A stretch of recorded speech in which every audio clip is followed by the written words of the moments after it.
You're going to find yourself getting passed by multiple cars, as I mentioned earlier on. So you're off in a very precarious situation, but he often finds himself in these places. Doesn't qualify as well as he races. Only Up front, they are getting a weird, but Lee Aberdeen and Luca Varani not very far apart at all here. But we just want to see how Alistair Haight deals with Marcello Kessler coming around the old hairpin.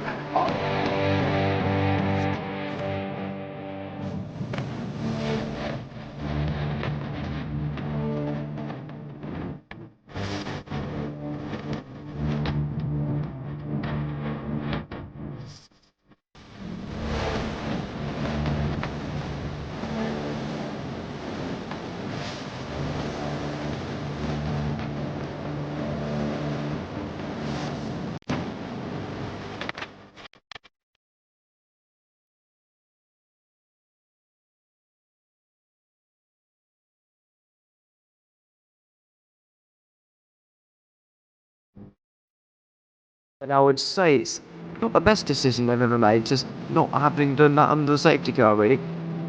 Yeah, they're taking their pit stop strategies from Ferrari lately, isn't it? What's going on? In turn one, just too much gas on them, too much feet on the loud pedal, and unfortunately he's dropped him all the way down the order. But Philip Hammer is out in front by an 8.91 seconds.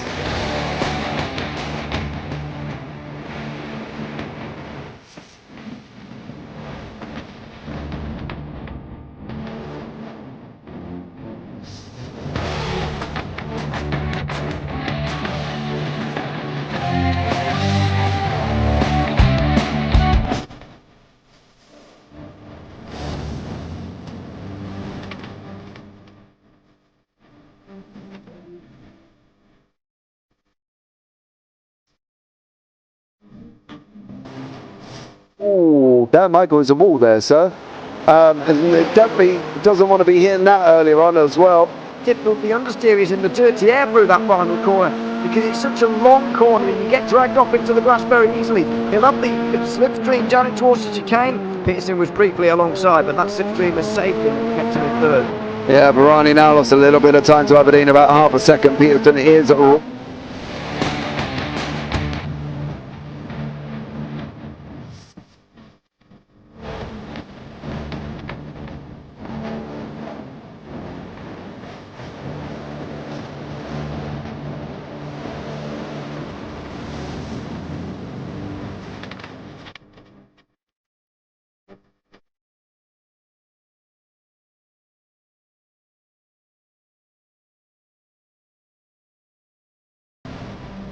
Pike's pushed more and forward up ahead.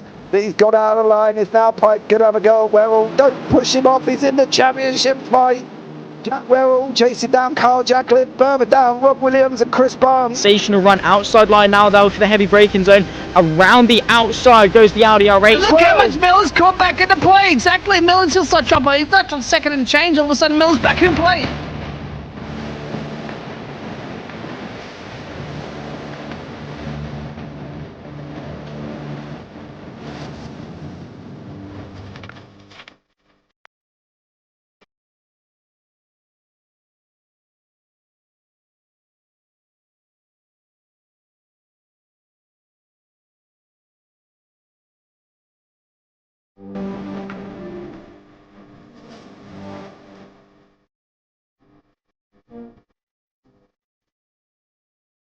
Moving on to the back end of Bill Jocelyn. So there's been a lot of movers and shakers in this first 2 laps here for race. Absolutely serious racing league. Everybody's a lot of fun. Yeah. And it's all about the entertainment. So I hope everybody is enjoying themselves out there in the chat. We know that Ron is enjoying himself watching. The Burger King machine's up into the grass a little bit there. Is that really bunching up now?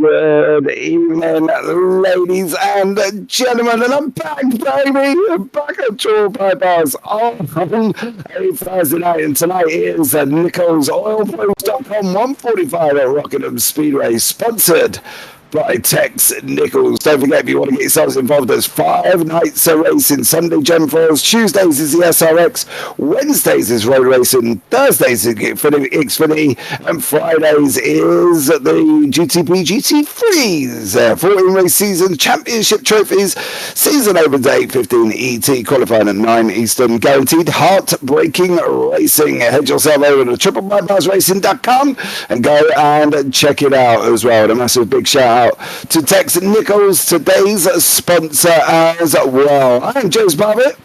As you're full on it, I'm going to be joined in the booth by Bradley Dalton very, very shortly. Let's bring you up to date with the point standings currently at this moment in time. So this is after round 6, so we're on round 7 of the Xfinity series at the moment. Now, Tyler Merritt leads the way on 219 points. That guy of Tyler Thumbsticks Merritt is absolutely flying. Al Corey in second place on 179. Matthew Harmon in third on 178 with Ben Harkham on 177. Cameron Kane on 166. Joe Campbell, JC, the Australian himself, on the 153s with Brad Kress on 142. Christopher Mellon on 141 with John Crutchley on 133, tied with today's sponsor Tex Nichols. So that is your top 10 currently for season 5 after round 6 here. So there you go. You've listened to me waffle on here. Let's bring Bradley Dalton into the booth. Good evening, dear Brad. How are you, sir? Good evening, James. I'm not doing half bad. It's gonna be a good show here at Rockingham. I'm excited to see what the drivers can put together here. And of course, I was gonna ride on board with Tex Nichols and talk about this uniquely shaped little track. And then, well, Tex Nichols went back to the pits, so I don't think that's gonna do what I wanted it to. But as you saw from the track map, it's a D-shaped oval that we're at tonight. Mm-hmm. But it's a weird D-shaped oval. It's very, very weird to explain. The Rock is a fun track. And I don't know, James, can you smell what the Rock is cooking? Because I smell a good race coming up for us tonight here. I smell Nichols Oil Pro, so go check it out, nicklesoilpro.com there as well. Nice little segue into the sponsors himself. But yeah, it is a weird one, and this is the thing. The major events that it holds at the moment is the Smart Modified Tours, right? It did hold the NASCAR Winston Cup Series, the Pop Secret Microwave Popcorn 400, and the NASCAR Busch Series as well. So it's held quite some interesting races here. You know, it's an asphalt surface. It's 1.017 miles, if we really want to be accurate. It's got 4 turns, not including the D-shapes as well. 22 to 25 degrees on the banking, and that is very, very aggressive banking. So it's going to be interesting to see how these guys in these Xfinity cars handle that one. Don't forget, these cars aren't light on power. You know, the 650 to 700 brake horsepower, and they've only got a 4-speed manual gearbox in them. So there's going to be a lot of pressure that if you miss a gear, pull it away or anything like that, boy, you're going to go up in smoke. But the aggressive banking at this circuit will lend itself to people going high if they need to try and save tyres. They've got 145 laps. They're on a fixed setup. They do have 3 tyres, and they've only got 1 fast repair. Fuel stops are not expected here, Brad. So there's a lot going to happen throughout this race, and I think this could be a very, very interesting race indeed. Yeah, this is setting up to be easily what I would call a classic. And as we get ready here with Tex Nichols to go out, as soon as he decides to jump on, we'll kind of ride through his qualifying session with him. I'm waiting to see when he goes out, and he may not yet. So I tell you what, Al Corey, you're going to get the first run here of the night, and let's ride on board with Mr. Al Corey and talk about this. Now, this is turn 3. Look at the banking. Look at the banking present on this track. This is ridiculous. And look, not even that, just how bumpy it is. And then you get this weird double swing in. There's the start line. Now you swing through, you get a little bit of compression, and now it's 1 and 2. 1 and 2 are somewhat tighter of a corner than 3 and 4 as we go around. We're going to ride through. We're going to watch him go, and he is going to be just trying to stick to it as much as humanly possible. You want to get down here into 3 and hold on, and we watch the drivers do this all through practice. Experiment the high line, the low line. You can hear the big lift and now it's hard on the power as we go through, and Al Corey will put his first time in, and Al Corey is top of the tables right now, but I tell you what, if there's anyone who wants to try to get a run, it's going to be this race sponsor, Tex Nichols. We'll see what he can put together through a bit of a slide. Well, I tell you what he did put that Xfinity sideways. That was absolutely insane. The interesting thing for me is when you have such high aggressive banking, generally you can run to a degree at almost full flat, right? Now, we've already seen with Al Corey, he cannot do that. It's not physically possible. They've got to lift going into the corners, which means that it's very, very difficult to get a decent line, because obviously if you go in too hot, you don't lift, and he's probably even braking to try and bring some of the speed down. He's going to end up on that very high wall, and that is going to be mad. If you watch it from a gyro inside the car, you'll see how much the car tilts. Now, if you can imagine standing at the bottom of the corner and trying to run up this hill, well, you could be here for a while, because it is very, very steep. Like, guys, 22 to 25 degrees is aggressive. It's so aggressive here, Brad, but it does also beg the question, why can't they go full flat if you've got such an aggressive banking? Honestly, I think it's that the track is that bumpy. That's the only thing I can really think of, is that it's just that bumpy. I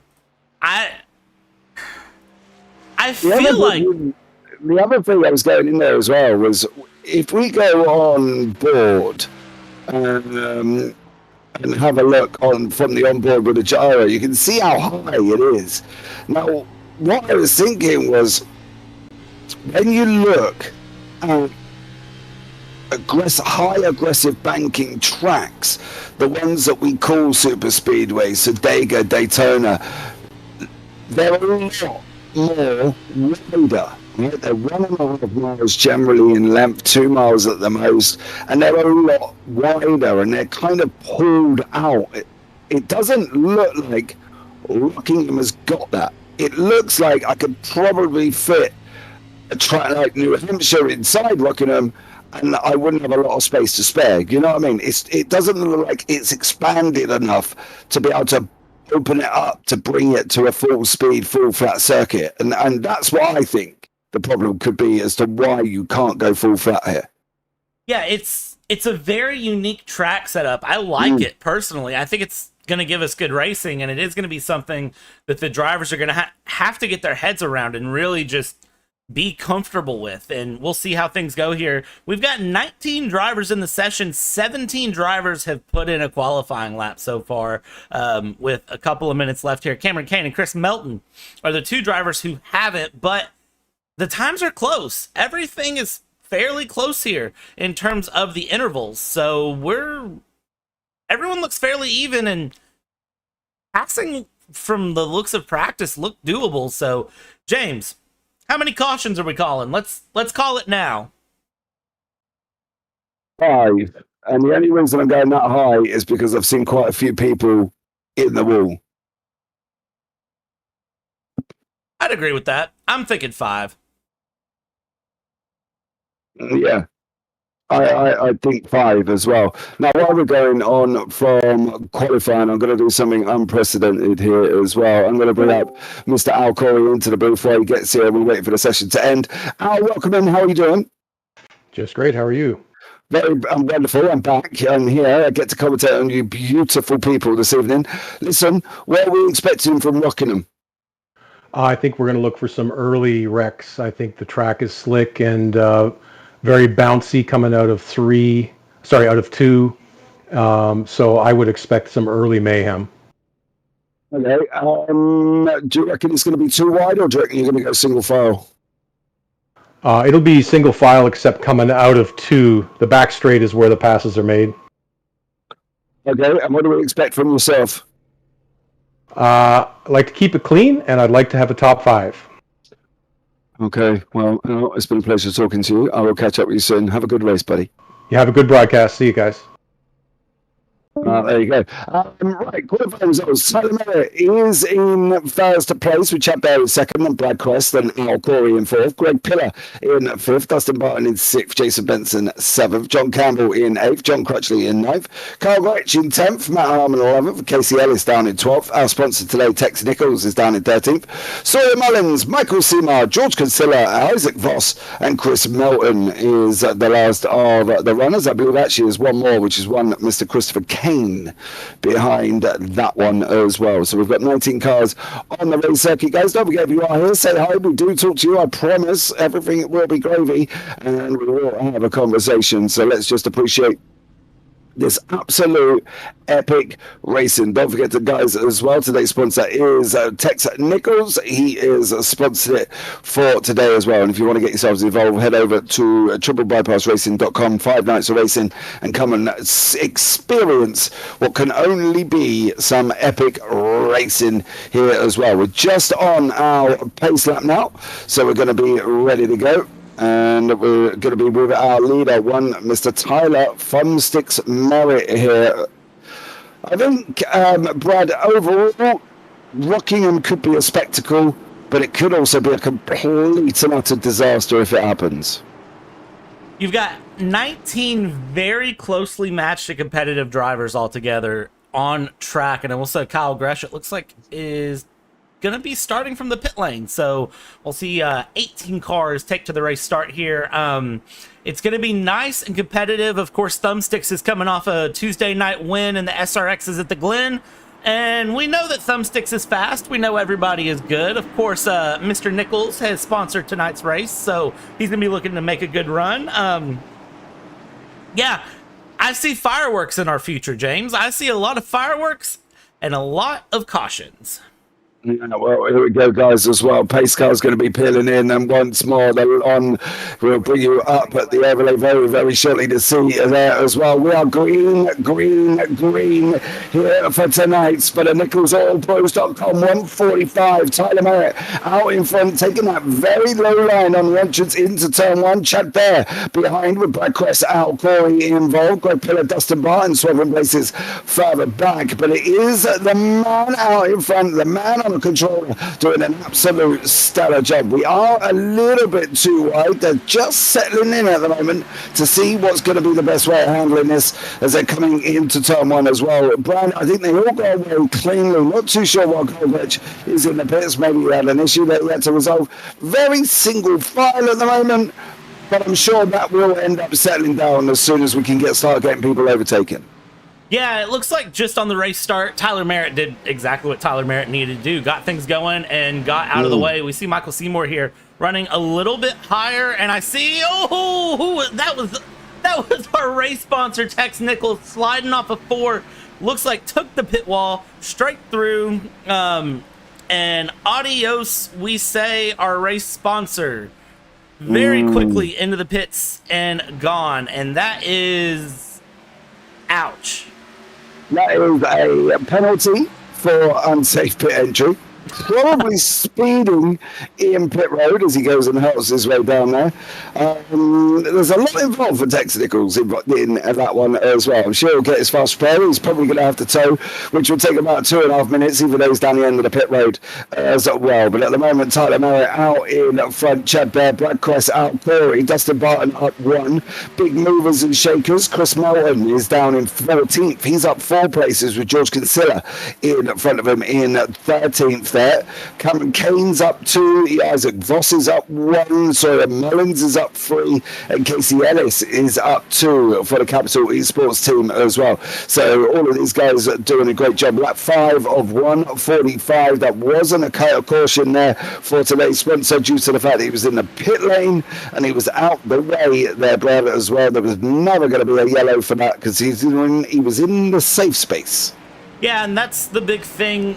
It's unfortunate for him. He really would have loved for that to have been a caution, but with the way the iRacing software detects cautions where he's off the racing line, in the pits and out of the way, that is really important for him and for everyone else. They're going to be very glad. Look at the 13 here of Mr. Dustin Barton trying to get a run. The Canadian on the Canadian here, and it looks like maybe trying to make the high line work. And Al Corey, a driver who knows how to defend and make those cars very, very wide, is able to block a little bit. Barton a little loose off the exit of 2 there. Is going to be holding on, keeping things moving, and tell you what, everybody's keeping it tidy so far. Tell you one thing as well. When that line comes in, I wouldn't be surprised if people start hurtling up there. Because, Dustin, big old rear end slide there. I wouldn't be surprised if that high line, when it comes in, will be impressively fast. But when is it going to come in? That's going to be the question. How long is it going to take? I would be surprised if it takes it a long time. I would say, really, by the time we're probably third distance, it should be in. Maybe take a little bit longer than that, but I wouldn't think too long, especially if we get enough cars kind of running that line. Yeah. I reckon sort of by mid-20, mid-30, maybe you might get people start running up that high line, kissing that wall, trying to save them tyres for as long as they can. There's no regulation on fuel stops. It should be good, but it's 145 laps. They've only got 3 sets of tyres here to try and make sure they can hold on. It's asphalt as well. It's not as bad as a concrete base race circuit, right, which literally tears up tyres for fun. They have got that asphalt, smooth asphalt surface. So whether or not tyres is really going to come in, it might come in, but when is it going to come into effect? If they could get 40, they might be able to go 40, 80, 120, right? That gets rid of the tyre sets. But that's purely almost like splitting up a cake that serves 8 and trying to get 16 out of it. So let's just see, I think, how these guys get on with the tyre wear. Yeah, and you can see that already all of the drivers are starting to run different lines, and we're riding on board with Mr. JC John Campbell, who still owes me a Krispy Kreme bill in the time as we go. So JC, if you're watching this later, make sure to check your email. You owe me. We're going through here, and it's interesting to watch just the different approaches all of the drivers are taking to the corner here. They're doing really well to kind of stick together and go through, and nothing too wild happening at the moment. It seems like things have settled down. I do see a little bit of action happening here with Cameron Kane and the Croc car with the number 92 in the mix of Isaac Voss. This is his triple bypass debut here, James, and it looks like he's very feisty here early on to get a move. Yeah. He's on the outside line. He should be able to carry more speed, but look at the speed. Mr. Kane come off that corner with a big old slide. He was there, gave me my debut in the Triple Bypass League. It gave me that so much that it bumped me round and we went in across the line for the pace lap, and I was already spinning. So that was wonderful by Cameron Kane there. And apparently Brady was just saying hi. Yeah, it's just kind of a nice good evening, good morning for you, sir. Sometimes you need that. Sometimes you just need to be reminded of things here, James. And the reminder, I guess, was just that Cameron Kane was right behind you. Maybe that is the case there as well. Lap 15 of 145. Carl Gretsch in that 27 machine, of course, started down the back end of the field. He's in 17th at the moment. We've got Tex Nichols. He was a good few laps down here. I can tell you now, he's on lap 9. Everybody else is on 15. So unfortunately for Tex, he's going to have to try and work his way back through, but it depends on what the caution situation happens here. Again, if they don't run cautions, Brad, he's going to have to try an off-strategy thing to try and get back onto the lead lap. He's going to have to try and do something, but he's a long way away from even remotely getting onto the lead lap at the moment. Yeah, and here's the thing is, last week there was a race, and Tex was down 5 laps. And then we had 5 cautions, and he got 5 lucky dogs and got all the way back on the lead lap. So for Tex, he knows it's just a matter of consistency and smooth running, and a little bit of lady luck, as we like to call it, needs to come his way. And I do think it's possible that Lady Luck will show her face today It's just patience is going to be a virtue for him. And I think it is something he can do. He's just got to be nice and relaxed. Yeah. The problem is he's 6 laps down. It's not easy. But let's see what goes on. Tyler Merritt still leads the way with Chad Bear tucked in right behind him. This is the Jason Benson, Greg Pillar, Dustin Barton, and John Campbell battle in the middle. We've got another one further down. That's George Kinsella. So Mullins has just gone past. Cameron Kane's in there. Carl Gretsch is still coming into the picture as well. So that battle's happening here on your screen right now. So you can see what is going on here with all of these guys battling it out and fighting away. Gretsch in there, Mullins and Kinsella at the moment. Action all the way through. Is how are they going to cope moving their way forward, Brad? How are these guys going to not fight each other to then start going forward? If we bring out the track map, you see how spread out they are in the top right hand corner. It'll give you a better picture of what is going on. You see the leaders are all the way going into turn 1. The guys we're watching are going into 3, and there's a lot of action. And there was a bumper in the middle of the road at one point there. Yeah, that was Kinsella's bumper here. You can see is just gone. He got a nice little tank slapper there off of the exit of 2 and sent it through. These guys are racing like they're racing for the win on the final lap. And meanwhile, you've got our fun leader of Tyler Merritt, who has just kind of cruised away to just somewhere else entirely. We continue to watch this battle go on and on back here in the back of the pack. These guys are not done. We jump up here with Greg Pillar, who is trying to get a pass done on Mr. Jason Benson, and is trying to make a run around the outside here. Greg Pillar with a good run, just can't make it stick there with JC John Campbell. But then, of course, we have to keep an eye a bit here on this Mullins, this Voss Kinsella battle, because these guys, I'm scared they're going to wreck each other. And as I say that, now you have Harmon with Dustin Barton, who dived very low. It looks like Dustin Barton into the pit lane now. That's not on purpose, dude. He's way too fast. Way too fast going into that pit box. Yeah, he is locking up the brakes there. So Dustin Barton, and he missed his pit box. He's out. No, he's back. Is he out? Is he back? Is he out? We'll see what happens there. But that looked a little bit more of a case of an emergency for Dustin there more than anything else. He went in the pit lane at a rapid rate of knots. That wasn't even at speed limit either. So I hope everything is okay, and maybe we'll see him back out on the pits. No, he's out. So I'm guessing Dustin has had some form of issue there.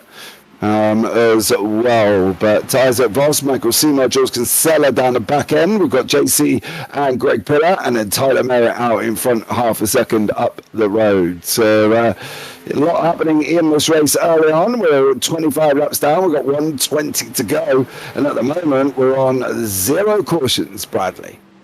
Yeah, this is a lot cleaner of a race start than I was anticipating for these guys. That's really been nice and smooth. And look at Harmon trying to sneak around with JC John Campbell here around the inside of the 112 of Pillar. If he can make it stick, that'll be very impressive. And now Harmon's going to say, all right, well, we couldn't make it work on the low side. I'll go to the high side because John Campbell is slow off of 4 there on the oval in the entry. And so he just drops back here. And now let's watch Matt Harmon try to get this run on Greg Pillar and see where he can make something land, if he can make something land. And again, while these guys are battling a little bit, and you see the 112 there of Pillar is running slightly higher than Harmon and JC John Campbell were, you got to watch back in the back because Isaac Voss here is still putting pressure on Sawyer Millens with Michael Seymour for company. So these three are still battling a little bit with each other as it goes. There's good pockets of action, and you can see that on that upper right track map. There's pockets of action everywhere you want to look at, and especially with this Greg Pillar battle here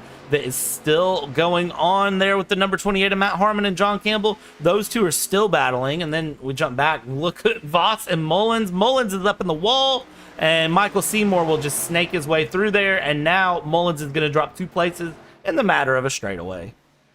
Yeah, but it is the joys of what is happening. Matt Harmon here in this 28 machine. So great job from Matt as Greg Pillar high, JC underneath. The man from down under, of course, in his famous Krispy Kreme livery machine. Is that Chris Melton behind? Chris Melton's livery looks rather interesting as well there in the 52 machine. So great job from him. There's 9 places gained for Chris Melton. The Moose, is that Moose Knuckle? Yeah, Is that what it says? Moose Knuckle Motorsports. I'd be curious to know exactly what Moose Knuckle Motorsports is. Hold on, I will tell you. Yeah, I hadn't heard of it. It's very interesting. So we'll have to see what that is here as James does the investigation duty. And we look at the field here. Tyler Merritt up in the front is trying to put a lap there on the number. Who is that he's battling with? That's the 91? 91? Yeah. Chad Bear. That's Okay. the battle for the lead.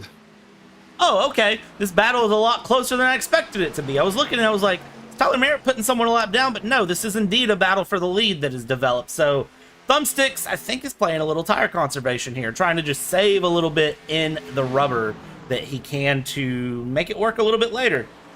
Yeah, yes, right. Information, Moose Knuckle Motorsports, a racing team started by 4 friends on a camping trip. We do off-road racing, drifting, anything that is fast. You can go and check them out on Instagram with Moose Knuckle Racers. There's dirt bikes that they've got there, or they are on Moose Knuckle Motorsports on Facebook. So you can go and have a look at them and check out Moose Knuckle Racing on YouTube as well. So they do have a video up on YouTube. So they are a racing team organization going with anything fast by the looks of it. And they do, if I'm not mistaken, do t-shirts, I believe, as well. So you can get a Moose Knuckle Racing t-shirt. So there we go. Oh, interesting. That's what I thought. So there you go. This lead battle is raging on. Tyler there in the front, Chad Bear behind, with I believe Brad Crest tucked up right behind that as well. Tyler doing a stellar job here. Ooh. Out in front, still on a controller, never on a steering wheel. Why is he not on a steering wheel? I've asked him that before. I even offered him a direct drive wheel. I offered to sell one to him. And he said, no, that's okay. I like my controller. I don't get it. I don't get it. I couldn't do it. Oh. I don't know. I never tried to drive on a controller, so I tried it once and it was all going wrong. We've got a yellow flag. Oh, let's see. Looks like Tex Nichols, George Kinsella may have been involved in a little bit of ta-ta-ta. Yeah, let's So there we go. replay here, and let's see what Tex Nichols has been up to here with George there on the high line. And Oh, bro. he tried to clear himself and wasn't clear, and George is already missing his rear bumper and running slow there on the high line. So let's jump on board really quick with George. You see he's just kind of nursing his way through, and it's just... Can we have a look from up above? Like the blimp you're thinking of? Let's see if the blimp saw chopper. us. Yeah, Tex, unfortunately, you were not clear, sir. You were not clear before you run that up, unfortunately. Carried a lot more speed, went straight up into into Mr. Kinsella there. So, yeah. Unfortunately, on that one, I'll tell you what, let's bring in... Is he in the... He is in there as well. Where is Tex? Is he in the pits? Yeah, well, where is Tex? Let's find him here. Tex is... Well, when I click on Tex, this is the camera I get. So let's find him really quick. We can. Oh, he is putting around on track. Oh, well done. Yeah. I'll have a quick chat with Tex Nichols, who has got smoke coming out the back end of his machine at the moment. I do hope your fast repair is still saved, dear sir, because that will be at least 40 minutes. How are you, Tex? Welcome in. Actually, I do not have a fast repair because of that spin off of 4 on the, second lap. But how are you guys doing tonight, by the way? I'm doing very well, thank you very much. I dread to think what that repair time's going to be, Tex. I've got to be honest. But listen, first time having a chat with you, sir. Tell us a little bit about yourself and why you sponsored tonight's race. I only caught part of that. I'm trying to adjust volumes here, and but I appreciate y'all broadcasting the NicholsOilPros.com race, and that's my new business venture. Okay, tell us a little bit about it.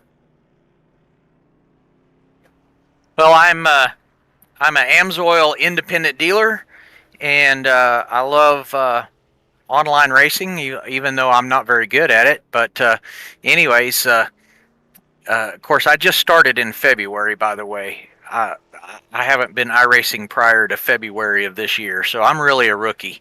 But the NicholsOilPros.com is my website for AMSOIL needs, and I'd love to earn people's business and hook them up with the best oil on the market. Okay, there you go. And is it just NicholsOilPros.com as your website? Yeah, it's Nichols Oil Pros. There's an S on that .com, and you can shop on there and get signed up. Preferred customer is the optimum way to get the best price, and you can shop by vehicle there. Awesome stuff. And how long are your repairs, Tex? Because I've got a funny feeling it could be a while. Well, let's see. Required repairs are 8 minutes, and optional repairs are 14. Oh, okay, sir. Well, we're going to get back up and running. Tex, thank you so much for joining us, and maybe we'll have a chat once more at the end of the race. All right. You guys have a great broadcast, and I appreciate it. Okay, guys, we are green. Chad Bear got the jump over Tyler Merritt on lap 40. Chad now leads us away. Tyler Merritt in second with Al Corey running that high line in third. He's too wide at the moment. Tyler's gone up and blocked to that run. Corey's kind of stuck there with Brad Cress and Matt Harmer. Matt tagged the wall at one point. Looked very out of shape there, Brad, as well, as he was coming out of that corner. Yeah, Matt Harmon very well to hold on to the high side there. Back in the background, I do see some more battles forming here with Casey Ellis is going through. I see the Naj is getting in a mix here with Mr. Sexy Waltrip himself, Kyle Gresh, who has found his way forward. It looks like that caution came at a good time to help a lot of people as we go through, but really the big surprise to me is that Chad Bear got ahead of Thumbsticks.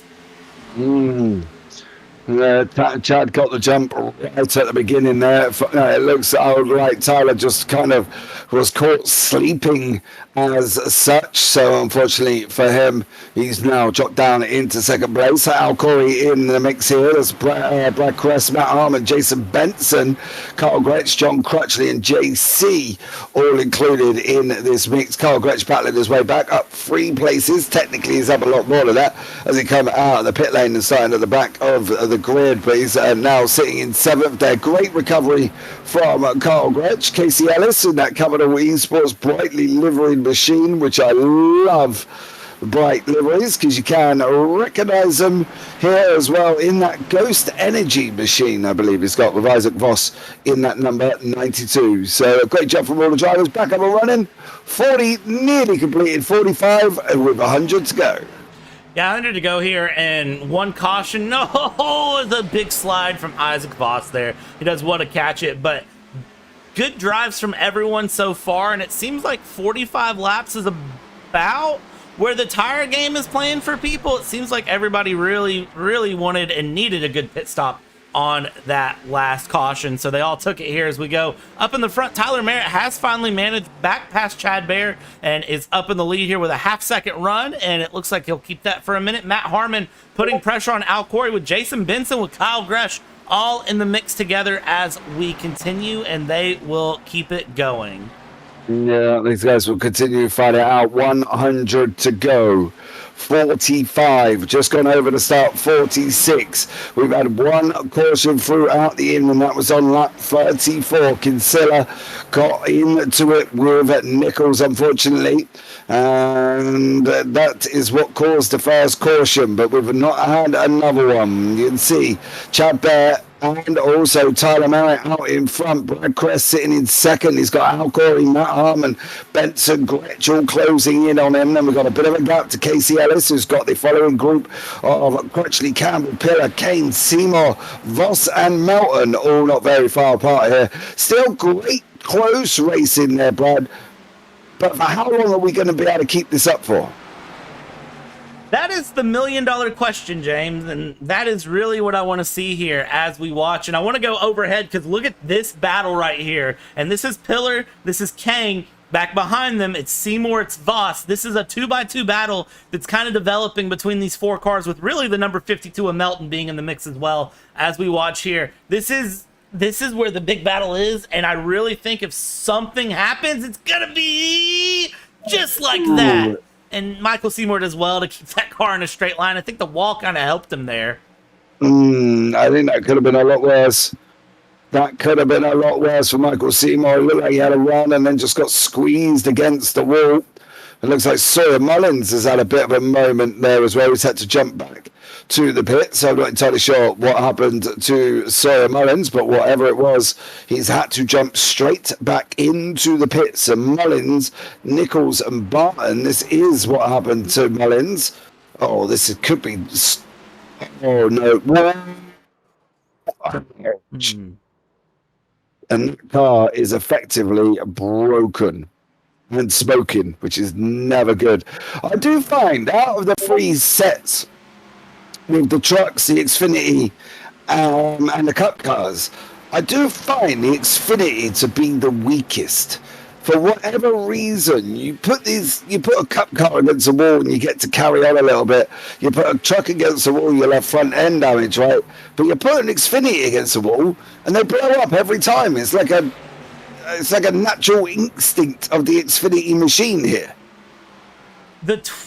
It throws me off because the open-wheeled Whelen modifieds will run perfectly fine after I've bitten it into the wall. I won't even have steering damage on an open-wheel chassis car. But for some reason, I take one of these Xfinity cars and I barely graze the wall and it's a total loss. It doesn't make a lot of sense to me. I really don't get it, and I want someone to explain it because I don't understand it at all. No, it's so squidgy. It almost reminds me of a radical SR10 in iRacing that's made of cardboard, and literally you touch that thing against the wall, you break your front end, and that's the thing I really don't get on these cars at the moment is they're just not bodied weighted. They're not given the muscles that we've seen in real life when you've watched the Xfinity or the Cup racing as well. You know, there just seems to be a situation with the Xfinity cars where you just tap them, you're smoking, and when you're smoking, you can guarantee if you have not got a fast repair, that is a 40-minute repair at least at times happening in that machine. So they have to be a little bit careful here. Harmon cannot get any closer to Al Corey. Benson is in the mix. Gretsch is trying to catch up. Then you've got Casey Ellis from the Capital Esports team. He's got Joan Crutchley, Cameron Kane, John Campbell, Greg Pillar, also from Capital as well, in the mix. So it's a Capital bread there with a filling of triple bypass drivers. Yeah, it's an interesting place for those Capital Esports drivers to be in, and they're kind of just running comfortable here, and really the triple bypass drivers all know what they're doing, and they're all just cruising along at this point. I think really they are waiting on something to happen somewhere. I hate to say the unfortunate truth, they might be what happens. And when I say what happens, I think everyone can fill in the blanks for what I'm saying here. Is we have Cameron Kane going up the inside of Mr. Naj, doing a very, very good move around the inside, slide job up, and is able to hold that position. Cameron Kane now in the top 9 here. JC John Campbell's been pretty stationary this race, honestly. He's down 3 places on the day, but it's kind of sitting. Cameron Kane's up 10 places, so I would say keep your eyes on Cameron Kane later into this race. I agree. We'll see what happens, whether or not Kane can move his way forward. But we're on lap 57 of 1:45 here. These 700 max brake horsepower, 4-speed manual beasts with Ford, Chevrolets and Toyotas all in the mix. Battling it out on the racetrack. The boys at Rockingham, that high banking, that aggressive banking, they've just got to try and survive, I think, here, Brad, to some of these, because otherwise it could just all go wrong. One lapse of concentration and you're in the wall. Yeah, that's the thing that we've noticed really with all of these wrecks so far. Both wrecks from Tex and, you know, with George being involved in the second one, Sawyer having his spin off of 2. It's really just concentration is where the line is drawn. If you lose that sort of second of judgment, this track doesn't give you enough mental time to really breathe. So if you try to take that second and really sort of mentally relax, you're going to wreck. This is a track that demands full attention and respect every second of the lap. You don't really get the time to sort of calm down mentally and sort of rewind because it's a 26-second lap. You don't have that sort of space. Exactly. It's very fast. It comes at you. I think that's probably the way I can put it, is it comes at you very, very quickly. And I think when you're on short circuits like this, you've got to be and make sure that you are aware of what's going on. You've got to try and keep that concentration, and that's never easy at times to keep the concentration for some of these, because it has been a tough race, and 145 laps is always difficult to try and keep concentration for. Yeah, and granted, I know 145 laps is not a 100% cup race, but that's a long race. That is a substantial amount of time to be behind the wheel of a car and to be going flat out the entire time. So, you know, some of these drivers are probably fingers crossed for a caution right now because they just want a moment. They genuinely want that moment to grab the bottle of water or do whatever they need to do, you know, stretch out the wrist. They need that moment to go. But that's the other thing with being a driver in this Thursday night Xfinity series. You've got to be prepared for those long green flag runs to go. And you've just got to be comfortable and able to set in for the long haul, which it looks like at this moment, pretty much all of our drivers are good, with the exception of 2 people. Gaps are all over a second between cars right now. Yeah. They are. Pillar and Nodge are the only ones that are close at the moment on the racetrack. And these guys are continually to fight it out as well. It's always going to be difficult. But if you can find somebody to drive around with as well, how important is that for your own mental ability to make sure you keep your concentration going on? Honestly, I find it easier because the thing is, you know, if you're Greg Pillar, well, now if you're Naj, the key becomes not necessarily to worry about hitting your marks and making sure you're exact. And at this point on the track, I'm hitting the throttle. At this point of the track, I'm hitting the brake. I'm lifting off here. I'm downshifting here. You just have to keep up with the car ahead. And sometimes that gets a little bit easier for drivers, at least for me. In my experience, it is easier for me to just look at that car ahead and say, I want to stick with this car ahead, and do that, as opposed to sort of having to think about, you know, qualifying sessions are a downfall for me personally, because I have to think, okay, I got to hit my marks here. I need to brake at this board. I need to do this. Where sometimes I just need someone ahead to copy and mimic. And for some drivers, that is just a little mental switch that once they flip it, it makes their life easier. I agree. Once you flip that switch, just to give yourself that little bit of a break as well, you know, and I think you've got to, at one moment or another, relax in the race car, and sometimes it's not possible, and it doesn't look like it's necessarily possible here. I've not had a go around Rockingham, so I think that could be a very, very interesting race circuit for me to drive, but it does look like a race circuit that comes at you rather quickly. Yeah, it genuinely does. I mean, think about the fact that we're riding on board with Naj Crutchley right now, and this is a 25-second lap. Well, it's probably more about 27 right now with the way he's running. That last lap was 27 seconds, James. And there's really not time to breathe. Right here, you're thinking about, all right, I need to run the exit. I need to get on the throttle. Here you're going up. He's not shifting, but you're running up and you're thinking, okay, where do I lift? Now it's get the car rotated in the corner, modulate the throttle, go through. Now you're exiting 4 and it's go through. And now you're thinking about, all right, I've got this awkward slight left on the front straight. It makes it like a 2 front straight. And now you're thinking, all right, I need to lift into 1. Do I need to tap the brakes to get the car to come around? Is the car floating? What are the bumps doing? And now it's go straight through, ride the wall, figure out where to lift. That is the constant thought process. And it is not easy. I will tell you that.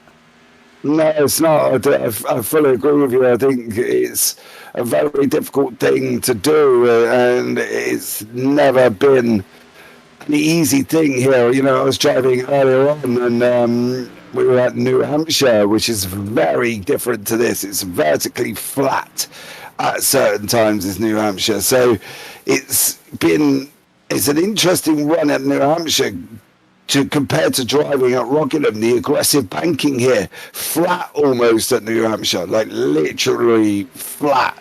So I think there could be a lot for these guys to try and hold on to, and they're 72 in, so we're just getting above halfway as well. So tiredness is going to start kicking in. Concentration, when are you going to go and pit? They all pitted back on lap 36, so they've been going 36 laps now as well on them tyres. How are they feeling? Whether or not they're going to wear out? What's happening in the car? Is it loose? Is it tight? All of these things are going on, and it isn't just turning left, which is what unfortunately most people see it as. Yeah, I hate that people look at oval racing and they think, oh, you're just turning left. If you get in the car and drive, it is so much more than that. It genuinely is so much more than just a left turn. You really, really have to be aware of what you're doing at all times. And look who is back on track here. Nichols. Welcome back on track, Tex Nichols. 41 laps down, but did not quit out. He is still on track running it. I tell you what, I applaud him for that. As Cameron Kane squeezes around the outside of Tex Nichols. I think for Tex, he could use this as a great practice run. Try and get a great practice run in. You know, get to know the car, get to know what's happening, what does the car do at this specific moment, and I think this could be absolutely amazing for him. Any practice, any seat time that you can get in the car is the best seat time to have, I feel. Yeah, especially, I didn't know Tex Nichols was as new to iRacing as he is. He said that, and it kind of caught me off guard, because he seems very consistent and comfortable in the sim. I will say, you know, everyone kind of has their niche in the cars they prefer, and maybe this just isn't his car, or maybe this just isn't his track really. But yeah, he, you know, one of the things I will say to iRacing rookies and newer people in iRacing, just drive. Don't worry about winning. Don't worry about coming in first. Just drive. And it doesn't even, everyone will say, pick one car and run 1,000 laps in that car before you think about changing cars. You don't know what you like and what you don't. Sometimes experimenting in different cars isn't a bad thing. I will say you don't want to go, you know, changing 1,000 things over and over and trying open setups as a rookie, because you're probably not going to know what you're doing through there. But I will say that, you know, jumping in, you know, 1 or 2 different cars a day is not that big of a deal. But once you find something you're comfortable with, it is okay. Be comfortable with that, but don't be scared to explore. And you just got to drive. You've got to drive, and the more you drive, the more comfortable you get in sim, in the car, and then you can go for it. Yeah, I agree. Hence I've ended up in trucks. Done all the rest. I just love going round and round in circles in a truck, mind you. So there we go. We've got Chad Bear battling away at the front end here with Merritt and Brad Kress, as Kress is just about caught that just in at the right time, diving underneath. Bear's looking at going high here, Brad, as much as he possibly can.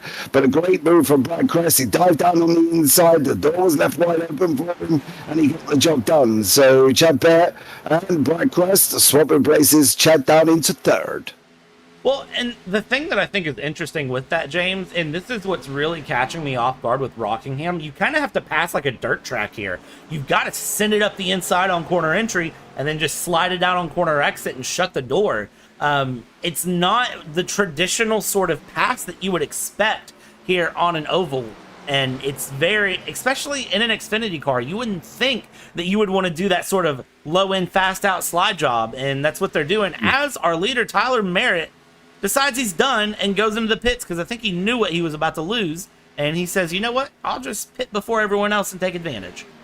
Yeah, but I think that could open up the floodgates here as well, because he pitted back down on 36 with everybody else. We're on lap 81, so he's gone 30... No, he hasn't. 41 laps.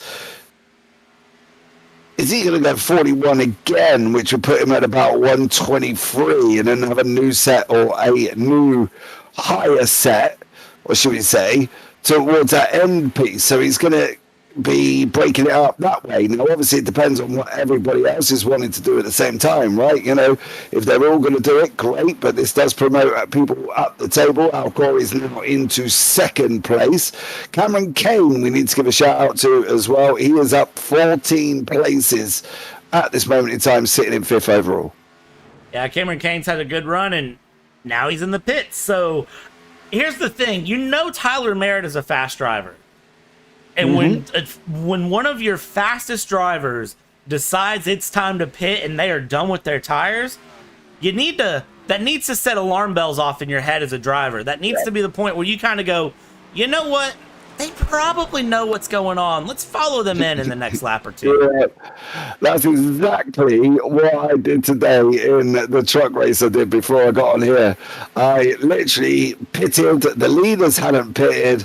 And I was like, if I can get a good green flag run here, they're going to run out of fuel. I had enough fuel to get to the end of the race. And what happened? A caution came in 20 laps after I pitted. And they all went in. And I was like, I've got 2 sets left. I'm going in because there's no way I'm getting strung out on 20-lap-old tyres here as well. So you've got to react to what's going on around you. And I think some people will just take that little bit longer to react. We've got the Capital Esports boys of Casey Ellis and Greg Pillar together at the moment as well. John Campbell is in that one. There is Casey. There is Greg behind them as they're racing out on the racetrack. That Ghost Energy machine there does look absolutely amazing. It does. I love the look of this car. I'm not a fan of Ghost Energy, don't get me wrong. It's not my go-to drink, but this car makes me want it every time. I always leave this broadcast needing donuts and needing a Ghost. So these two cars together on track is a bad combo for me. These two really need to not race together, but keep racing together, please, as we go through and continue through. And the Pokemon on the side, I mean, it adds character to the car. So as we see Casey Ellis keep going around, I'm trying to keep my eye. Nobody else has really came into the pits. It's kind of caught me off guard. Kinsilla's in the pits, but in terms of our leaders, you know, Thumbsticks is here and a lap down. Yeah. Chris Melton is the next one who hasn't pitted. They last pitted on lap 37. So, yeah, we're interested to see how this one plays out in the mix on that one. So we'll keep an eye out for what happens there. Tyler is the first one to pit under green, and we're still going on lap 88. So he's going to have a bit of a mission to see how he gets on, whether or not the tyre wear is going to be massive here, Brad. I don't know if you feel it could be or if you feel it couldn't be. I don't get the feeling from how the drivers are handling that the tire wear is massive, but looking at lap times, there is a significant delta. And I'll pull this up here on the screen for you. So look at Tyler Merritt and then look at Melton. 25.8 to 27.3. I mean, that's a pretty significant difference through that can make up time. But I guess the question of it is, you know, as Al Corey comes in, are you willing to keep running, and how long? You know, what is your risk reward factor?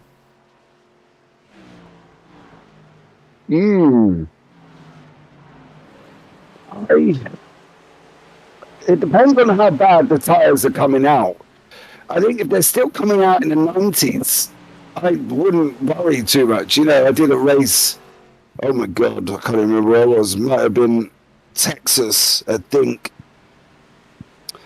And my right sides were down at 75. Like, you know, there's a difference between 93, 94, 95, they're down to where I was. So I think if your tyres are still up that high or they still feel fine, then stay out. No need to come in. That's what I think. Yeah, I agree with you, and I think really the question with that is Chris Melton is now also in the pits, is just, you know, when you look through, do you think you can defend off Tyler Merritt and Chad Bear and Tyler Merritt and Chad Bear, the drivers that have pit in and are doing those exceptional lap times here, as we see Tyler Merritt up the inside there of Pillar, and it looks like is just going to continue on his run in his day. See, Pillar's really working that high line, and I enjoy it. And now we watch Tyler Merritt. How easy of a pass is this going to be on Ellis? It's not a bad pass at all. So we see Tyler Merritt now up to P7 and make that P6 on, well, Merritt alone for Mr. Thumbsticks. We'll see just how significant new tires are, and it looks like new tires are making a huge difference. So I think drivers, if they haven't pit yet, are probably going to kick themselves a little bit, especially if you are in the top 4.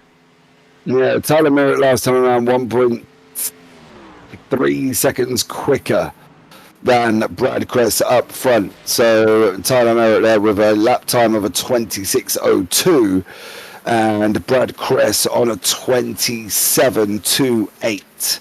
So, yeah, massive difference tyres seem to be making these races as well. Lap 95, we've got 50 remaining. We are getting through them here, Brad, and before we know it, it'll be the end of the race. Yeah, it's lap 95 and 145. I didn't realize we were about to hit triple digits, but it's been, you know, here in Triple Bypass, it's been a calmer race than I think anyone predicted as we go through. We're now at 96 of 145 here. It's smooth. It's been relaxed. I haven't seen anyone do anything egregious here on track, which I've been very happy about. One caution on the day so far. I'm very thankful that Triple Bypass doesn't do a stage. I like that they just let the cars run and go. Yeah, old-fashioned days, isn't it? As it should be. Yeah, I agree. I don't think stage breaks are necessarily needed. But don't get me wrong, they do provide great racing when you bunch the packs back up, and there are times when I've benefited from stage breaks in general in races. But I think overall, if you're going to throw cautions into the mix, just let them race, I think. I don't think there's need for that one, but, you know, hey, every league's different. We've got stages in the leagues we do with trucks, so, you know, I think it keeps it interesting to a degree, and I can see why people do it. But I think that's the thing as well, is that Carl Gretsch missed his pit box there and unfortunately had to go backwards, did young Mr. Carl Gretsch. But we've got Chad Bear and Casey Ellis. They were close together, they're not anymore. Nodge is on his way in as well, so that would be Benson, Gretsch and Nodge coming into the pit lane. Brad Kress still out in front. He is not pitted along with Matt Harmon, so unless they know something we don't hear, well, I'm saying, as I said, that Matt's just gone into the pit, so that leaves Casey Ellis still out there on old tyres, as well as Greg Pillar. Yeah, Brad Kress still running and is up by 14 seconds currently on Tyler Merritt. Thumbsticks there, but of course Brad Kress has not pit, so I'm curious to see, because he's pulling a gap, which is not what I was expecting. I mean, he's running consistent, but it seems like this gap has opened up as we've watched it. Now, as I say that, it's probably going to start coming down. Nobody's coming down. Yeah, it is coming down. It's coming down a tenth or two or three. It might even be bearing on a second per lap here. Just at the speed it is been coming. We'll keep an eye on a lap times 27.37 for Brad Kress and Tyler Merritt 26.4. So 1.1 seconds quicker this time around was Tyler Merritt over Brad Kress. Carl Gretsch in that very Days of Thunder-esque livery with the changing of wording on the bonnet there. Go and check him out. He is on YouTube. Sexy Wheel Trip on YouTube. You can go and check them out as well. And let's not forget today's sponsor, Ted Nichols, for the NicholsOilPros.com 145. It is in the top left-hand corner. If you want to go check him out, have a look and get some great oil at a really good price for your car. Yeah, I am actually about to do a full engine flush on my car, so Tex Nichols, you could not have sponsored a better race at a better time, because yeah, I will definitely be ordering from your website soon, sir, as I get ready to go on a work trip, and while I'm gone, my car gets a nice little spa week. And not a spa day, a spa week, where I'm taking it, and I told the mechanic, do whatever you think it needs to do and send me the bill after. Jeez. I tell my mechanic not to lie and tell me the truth of what's wrong with the car. Don't add things on here as well. As you know, you always get them dodgy mechanics in any country. To be fair, not saying all of them are. I'm just saying certain ones. You're not wrong, but that's the perk of the mechanic. Oh, wow, Corey! Wow. Ooh, and that was with the number 92. 92, Isaac Voss, yeah. Oh, I don't think we need a replay because we watched it live. Yeah, I don't think Mr. Corey there has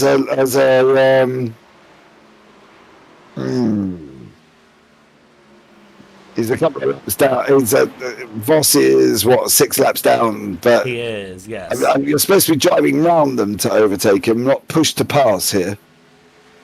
This is not F1 2026 regulations. Push to pass isn't around yet, guys. Let's keep it going. Greg Pillar is now in the pits here. So we see one of the Capital Esports drivers go into the pits. And it looks like the other one pit just a lap ago, I believe. So, or no, pit on lap 100. It's now lap 106. Ignore me. I don't know how to do math. Yeah, but there's still people out there who have not pitted. One of them is Brad Cress out in front on lap 36. Was the last time he brought tyres in. Last time out 27.69. Tyler Merritt on a 26.76. So the gap's come down to about 9/10 at the moment. So unless Cress is expecting Merritt's tyres to get to the state that his is in very, very shortly and start getting up into the 27s. Yeah, and I wouldn't think the tire drop-off would be that far, honestly. I'm going to be surprised if Tyler Merritt starts to roll that slow compared to Brad Cress. It'll be interesting to see if the tires just plateau at that point. Maybe Brad Cress has played the ultimate gamble and it's going to pay off, because if that's the case, then only 4 cars will finish on the lead lap, and that will be huge.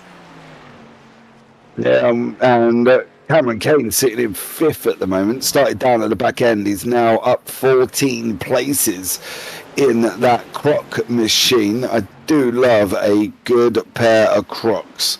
Not gonna lie. Looking for the NASCAR ones in the UK, however, is like trying to find a needle in a haystack. It is impossible. They're so... Hold it! Just as we sing his praises, he has a little bit of a contact. And that was him.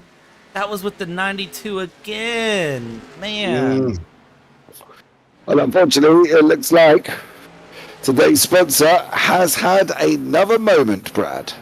Yeah, Tex Nichols has had another crash here that's registering, and it looks like this is just him pulling off on the backstretch, actually. It doesn't look like he's had anything too major. It looks like he just pulled away on the backstretch and sent the car home for the day. So I'd say mechanical, but it's very hard to get a mechanical failure here in iRacing. But something happened here as we have Cameron Kane going around there with Mr. Chad Bear. Yeah. Chad Bear, of course, on the lead lap here, just sliding up the inside. And, well, our race sponsor has not had a race to remember, but NicholsOilPros.com will be getting some business from me at least. Yeah. Let's see how they get on 112 of on 145, 33 remaining. The laps are coming off thick and fast. We've got Carl Gretsch having a bit of a ding-dong with Mr. Benson. They've just run side by side, and Mr. Benson has gone through. Gretsch has gone through again there as well. So Carl Gretsch and Jason Benson down in 6th and 7th. Were swapping places, with Carl Gretsch just making that move on 111. So great move from Carl Gretsch. He's up 4 places, probably a lot more than that though, Brad, considering he come out of pit lane. Yeah, definitely. Kyle Gretsch with a little wall tap there. That's going to invite Benson to come back through. So you can see that grip is at a premium here today. It is really, really, really tough here. And have you noticed the gap between Merritt and Kress? Have you noticed that? Well, if you haven't, 1.1. yeah, here's Mr. Kress, and just behind, there is Tyler Merritt.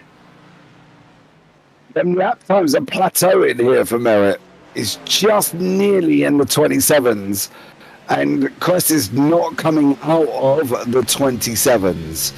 So maybe they do plateau off at around about the 27 there as well.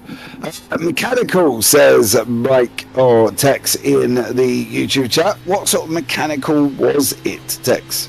Let us know what the issue was if you do have an idea. But yeah, Tyler Merritt getting close to the 27s now, bud.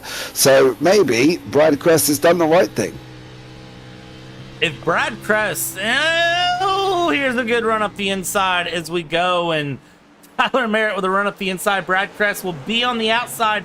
Can he hold the outside line? He should have more momentum, but that inside line is dangerous. And there he goes through. Voss in the background. We've seen Voss have a couple of moments here over several of the last 10 laps. And we'll see how he can snake his way through there around Mr. Brad Kress. Because now, thumbsticks Merritt.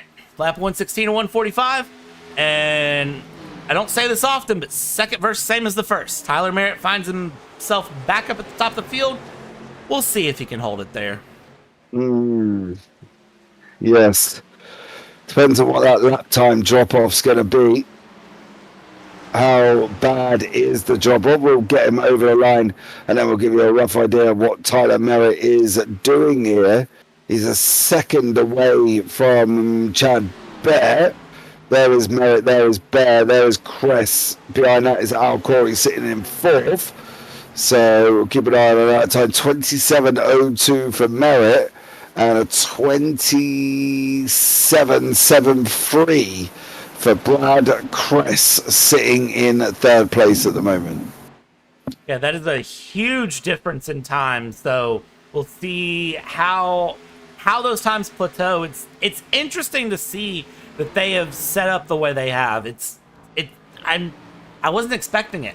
I really thought the time difference would be a lot more as we continue on here. And as laps tick down, I do think it's going to get closer and closer as Kyle Gretsch wants to look for a move up the inside of Voss here. Of course, remember, Voss is several laps down and does leave plenty of space there. Sexy Waltrip trying to get a move, and now he wants to get a move on Cameron Kane because he wants to be the first car lap down. So if there is a caution here near these final laps with 25 to go, he wants to be in the position to get the lucky dog. He does, yeah.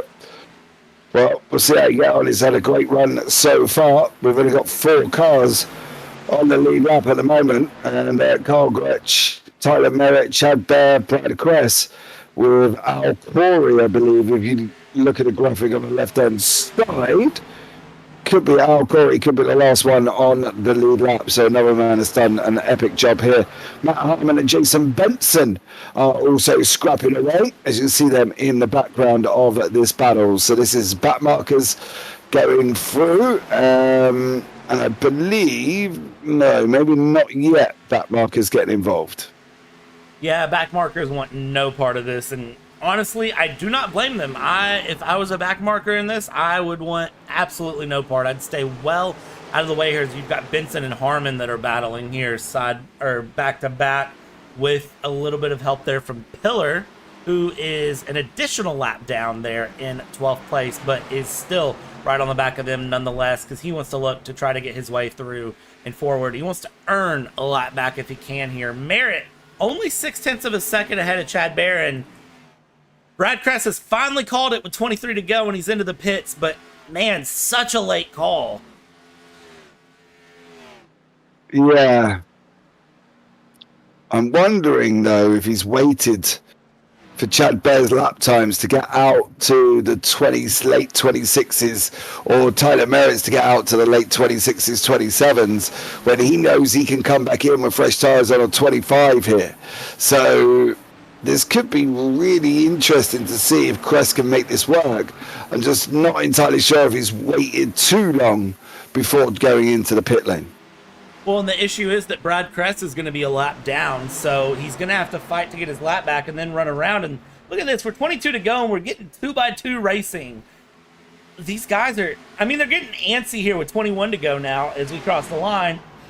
So we'll see how the race develops here towards the end. These guys right here, Cameron Kane and Matt Harmon, they're battling really hard. This is the battle for P6, and now you see Pillar is just trying to battle through, but also stay out of the way as much as possible. And we do need to watch here Tyler Merritt, Chad Bear. This battle is gonna, I believe, just continue all the way to the white flag. And considering it's 0.2 of a second now, 20 laps to go, if Chad Bear has anything left in the tank, he is starting to give it away because he wants to get past Tyler Merritt. Yeah, where was Brad Crest? One lap down in 10th place. So we'll have to keep an eye and see how he gets on and whether or not he's going to be looking at working his way forward, and whether how far up he can get. He's going to be on brand new fresh tyres, so I'm expecting big move there from Cress. Even with the 1 lap dry down, he should get out to Benson. Most of these pitted on lap 90 to lap 80. What Brad really doesn't want is another caution now as well, because obviously he might be able to make his way through, but it just depends on how high he's going to be able to get up. Yeah, and you know, I would say if he had about 40 laps, I would say that it is possible he could get more of a run, but with only 18 to go right now, and if you look on that track map on the top right, he is half a lap off of these leaders, so he'd have to get all the way around in half a lap to these leaders and then another lap around if he wanted to battle for a win. I do think a top 5 is doable. I think he can get up here around Benson, and you see Benson just off the right-hand side of your screen there, that number 42 that is just behind the leaders, so I wouldn't be surprised if we see him battle for a top 5. I think he should have enough in the tank if he can just set in the laps. And as I look at the lap times here for Brad Crest, he's setting 25.4s, and he's setting the fastest lap all the way around of anyone this race. So he's really got himself in a good position here. Yeah, Brad doing some exceptional lap times there. Cameron Pillar in the YouTube chat. Come on, Greg, your son is watching. Get in the race, son. Well, unfortunately for Greg, he's not had a great race. He's 2 laps down, but hey, he's still going. Ben Harkham, hey guys. Hey Ben, how are you, sir? Why are you not racing this evening? What's going on? And not got you out on track with 16 laps to go and only 1 caution. So I was wrong. I said 5. I said 5 too. I was very wrong. Now, granted, there's 15 laps to go. There's plenty of time for more cautions to come up. And look at this. Look at Chad Bear having to run the high line here as the... Who is that that's coming around? That's Greg Pillar, actually. Tyler Merritt's in the wall. Tyler, oh, we're 3 wide. We're 3 wide, James. I don't like being 3 wide on this track. No, but Tyler's damaged his car. Oh, he's going to... Oh. He sent Matt Harmon well off the track. Go in cockpit with Tyler Merritt. I've got a funny feeling that wall tap is... Oh, man, that car is not looking healthy. Well, he can't get it stopped. He can't get it rotated. Every time he goes, shows it up through the throttle, it wiggles. Look at... He's still pushing on Chad Bear, though. I mean, he's trying. That one little wall tap has put that steering out on that car. Benson's going to go underneath him as well, getting himself unlapped. Well, he's not, because he's got to catch up with Chad Bear, who's up the road. But yeah, it looks like Tyler Merritt. It probably looks like he's done himself a little bit of damage there, hitting that wall. Yeah, and really there's nothing... Look at... The car is crabbing through the corner. I mean, look at that. Hey, these these Xfinity cars are literal paperweights, and it almost looks like he's trying to just tap the wall Look again at to that. straighten it back out. Yeah, he's got so much wiggle. If he is driving this car to the maximum of his ability, driving like that, well, fair play. Fair play, because I think that car is slightly done in at times as here. I do a little bit more than think. I would say that car should not be on track right now. I mean, look at it, especially when you see him go into the corner. If the camera shows it right, I mean, the rear end stepped out 15 degrees to the front. Yeah, here goes Brad. Brad's going to go underneath him. He's going to get himself onto that lead lap, I think. He's going to be taking these very, very quickly. Brad Crest, 10 to go. Can he get it with 10 to go, though? That's going to be the question. I don't think he can get back around. I think right now, really, what Brad Crest would want is a caution. I think really Tyler Merritt's going to want a caution because he needs to get that car into a pit lane and get a fast repair done as we go through. And you see there the 42 of Benson. He's in P6, and he's kind of cruising here. Matt Harmon in 7th place just behind. So you've got these little pockets of action going. I do see that Al Corey is catching up to our top two, though. With 9 to go, he's 7.5 seconds back. He's catching up. I don't know if there's enough there for him to do anything. And man, Tyler Merritt has still got this car on track and is still keeping it out of the wall. Whatever hit he did that second time with the back end to try to straighten it back out, I think he saved himself a whole lot of headache. I think you might be right, but Tyler half a second back now from Chad. Tyler again. I'm going to jump back in cockpit again here with him because I want to see what he is trying to do. I mean, he is having a bad time here. We'll see. Al Corey is... Man.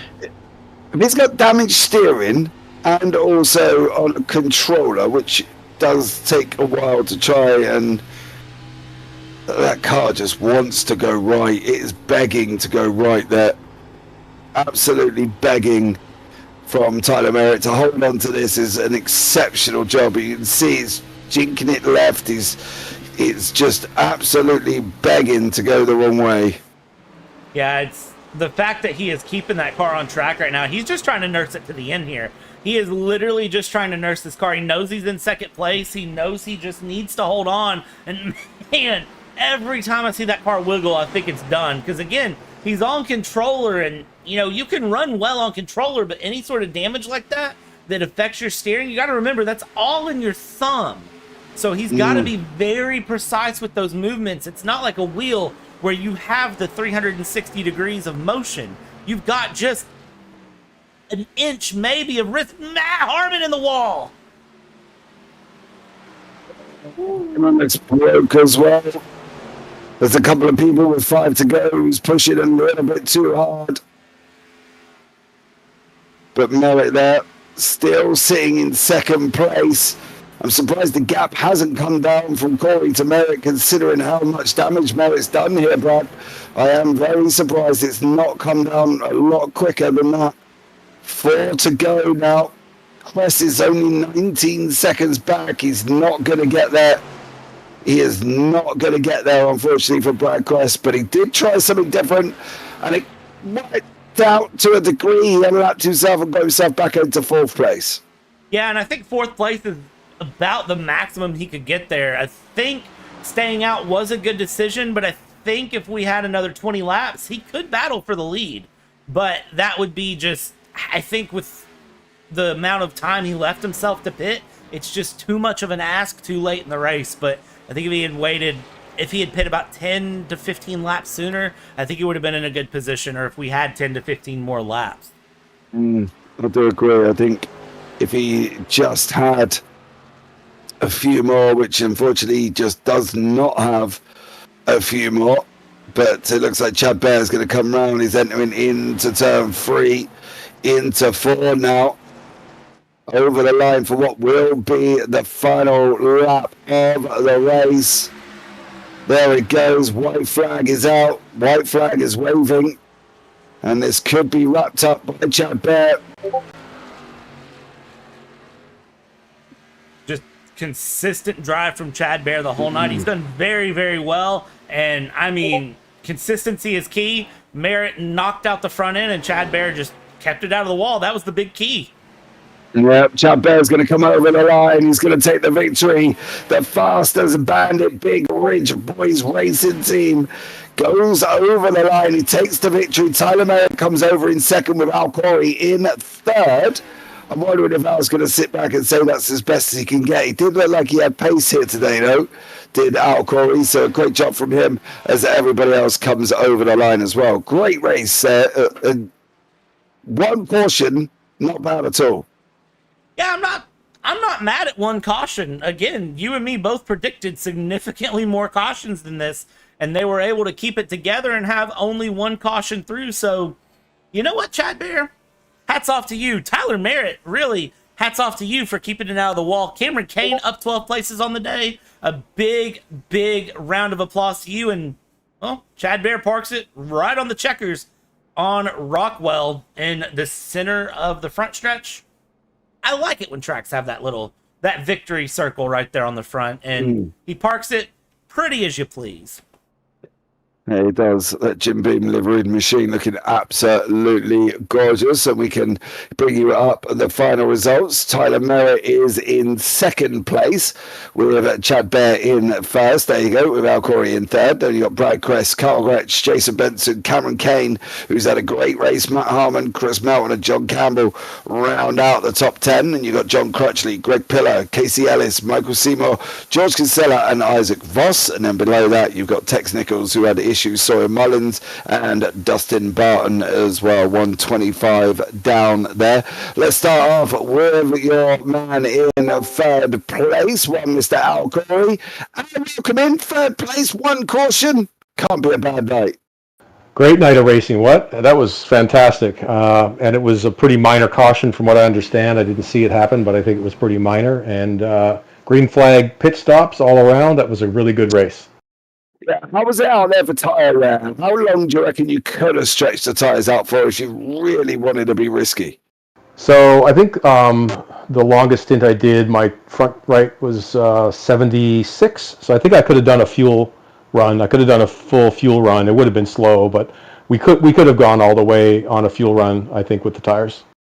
Nice. Well, we're glad you didn't. You went into the pits, you got the job done, finished in third place. Brad Crest was closing at a rapid rate of knots, though. How difficult is Rockingham? We were discussing before with the high banking, you would have thought you would have been able to run a little bit more full flat than you do normally, but it's just not quite pulled out enough to be the shape of Dago or Daytona. Is that what you think sort of separates it from sort of a mid-range circuit like New Hampshire or Iowa or something like that, and that's where the difficulty comes in with Rockingham? Yeah, I mean, it's such a high-speed track, but then it pinches you so badly on the exit of 2, going up that hill and up to the wall. You're so pinched, and this setup was a little tight, so it wanted to snap on you. So you got that, getting pinched off of 2, and then coming out of 3 and 4, like, you can't full throttle it or you lose the back end in this car. So you have to like feather it up and then get the car stabilized. So it's a funny track because you feel like you're flying, but at certain times in the track you got to slow down. Yeah, definitely as well. One quick question for me: was you braking into corners or was you rolling? Yeah, a little bit of a medium brake just before entry, and then I would trail brake all the way through till about mid corner, and then wait to get on the throttle. And of course, the more the tires wore, the longer you had to wait to get on the throttle. But no, there was definitely braking going on, and that's the only way to save any tire at this track. Yeah, I definitely fully agree with you there as well. Al, well done. Congratulations on your third place. Anyone you want to shout out before I let you go, sir? I watched the broadcast last week with my wife, and she was a little disappointed I didn't shout out her name. So shout out to Amy, my beautiful wife. Oh, have you been sleeping on the sofa all week, Al? Because you've been naughty. It's been rough. I bet it has as well, mate. I bet it has. Well done, Al. And, fair play. Shout out to Amy. You know what I mean? There we go. Have a good one, mate. Thanks, fellas. Thank you. You've always got to shout the wife or girlfriend. If you don't, you are in. Yeah, Jesus Christ, that would be on top of no list. There wouldn't be anybody else involved in that one. We can have a chat with Chad Bear, as I can't actually find Tyler Merritt in the voice chat. Chad, welcome in. Victory today, sir. How tough was it? Hey, man, thanks. That was a blast. Everything finally worked out right for the 91, and I didn't screw myself up on pit road or lap traffic or elsewhere, so it was good. It was a fun race. Did you think you were going to get Tyler, or did you think when he sort of went out in front, that was it? I thought I could get him. I don't know, we come off pit road, I think I was about 3 seconds or so behind him, and, I caught him about the same time that big pack of lap traffic caught us. I don't know if y'all were watching it then or not, but it's trying to be smart about positioning myself for them to come around us and also trying to make a good move on Tyler to get around him. And it just worked out. I think they surprised him and he had to switch lanes going into 3, I think, and kind of got him offline a little bit, and I was able to sweep around his outside, and that was I thought I could get him, but it ended up being a little more exciting than I thought it was going to. Yeah, he hit the wall, and it looked like he may have damaged his car. We say may have because he managed to drive it all the way to the end, so we weren't 100% sure, but there was definitely some mad movements going on in that car for him. What was it like out there on the 145 laps? What was it concentration-wise? Because people don't see doing that amount of laps that you end up... I'm the worst, Chad, right? I will think about my shopping or what stuff I've got to do, or the blinking if you've got a wife, you get a wife's list that you've got to work through, you know what I mean? I start thinking about that. How do you keep yourself tuned in when doing something like this? It takes every ounce of concentration that I have, I promise you. Well, luckily for me, I mean, I don't have a wife, so I don't have any honeydew list, so I don't have to think about that at least. You're lucky there, sir, because any married man or girlfriend man who's living with each other will tell you there's always a wife list. Yep, always. I know. I've been there. I've done that. I've got the T-shirt. Yeah, exactly. So, is it hard? Do you think then it's probably hard to concentrate at a circuit like Rockingham than it would be doing 145 laps at Dago? Where would you prefer to do 145 laps?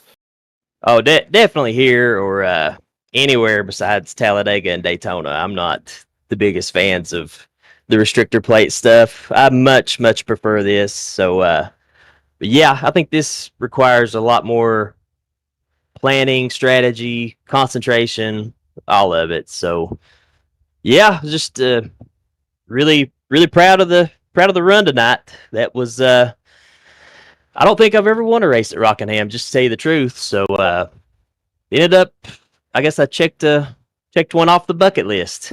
Yes, you did, and a big congratulations to you as well. Anyone, Chad, do you want to shout out before we let you go? Just thanks to everybody at Triple Bypass, all the admins, all the drivers, like super good bunch of guys, and shout out to you all. Y'all always put on a good broadcast, man. I'm go back and watch it here probably tomorrow. I'm getting ready to go out to work here in just a few minutes, but I'll watch it tomorrow. Oh, man, well, thank you very much for watching it back, Chad, and well done on your victory there, bud. And look forward to hopefully seeing you on the track again soon. Yes, sir. Thank you both. Appreciate what you do. Right. Thank you. Right, and the last one I do want to bring in is tonight's sponsor, Mr. Tex Nichols. Had a bit of a rough night on the racetrack, but we're going to say thank you for sponsoring tonight's race anyway. Don't forget, head over to nichols.oilpros.com. In the link is in the title. You can just drag it and put it straight in as well. But Tex, didn't quite go to plan there, sir, did it? No, it didn't. It was a little frustrating. I'm not as fast as these guys. Like I said earlier, I just started in February, but I was really just trying to maybe get a top 10. So what actually happened to you when you stopped there? Because we couldn't quite work out why all of a sudden you stopped on the racetrack. Coming around the corner, Matthew was behind me, and all of a sudden, it was like it just lost power. So I guess it was left over from the smoke from earlier, but it just lost power, and it just said you got to get towed in.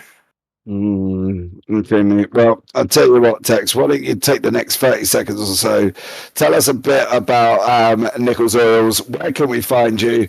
You know, what's the situation? How long's all the postage and everything else, and where do you deliver to? Go for it.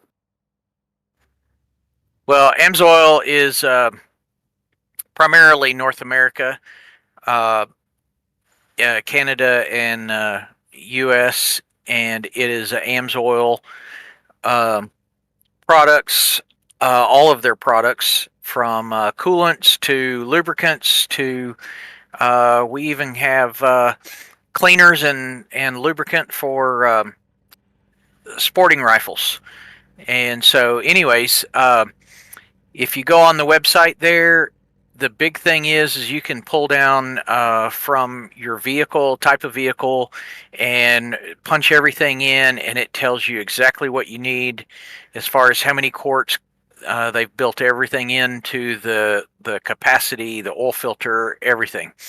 And it's really good stuff. I've been running it in my motorcycle, and I have been running it in my other toys, my four-wheeler and my Razor that I take to the hunt and lease, and it's good stuff. Okay, guys. Well, go and check it out. NicholsOilPros.com. That would be absolutely amazing. Tex, thank you so much for sponsoring tonight's race. It's been an absolute blast. Unfortunately, probably not so much for you, but we've had fun up here in the booth, buddy, and hopefully we'll get to see you on track again soon. I appreciate it, guys. Y'all do a great job. By the way, when I was sitting in the pits, I had a screen up where I could turn on the volume, and I was watching your broadcast while I was waiting. Nice. Well, I hope you enjoyed it there, sir. I did. Y'all have a great night. And you, man, take care. So there we go, Brad. Another night done here for Triple Bypass Racing for the NicholsOilPros.com 145 at Rockingham Speedway. And I think it's safe to say it was a good race. I enjoyed it. I think this was a very good race. It was nowhere near as many cautions as you and me expected, which goes to show this the caution predicting is a very, very gifted art.